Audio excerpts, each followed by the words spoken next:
ఆసియాలోనే అతిపెద్ద గిరిజన జాతరగా పేరుగాంచిన మేడారం సమ్మక్క సారలమ్మ మహాజాతరకు సమయం దగ్గర పడడంతో ములుగు జిల్లా తాడ్వాయి మండలంలోని మేడారం గ్రామం ఆధ్యాత్మిక శోభతో ముస్తాబవుతుంది.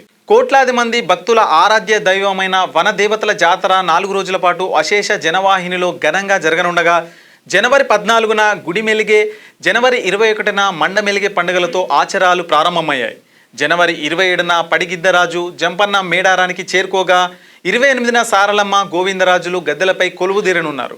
జనవరి 29న చిలకలగుట్ట నుంచి కుంకుమ భరణి రూపంలో సమ్మక్క దేవత గద్దెపై ప్రతిష్ఠింపబడడం జాతరలో కీలక ఘట్టం కాగా 30న భక్తుల బెల్లం మొక్కులు సమర్పిస్తారు.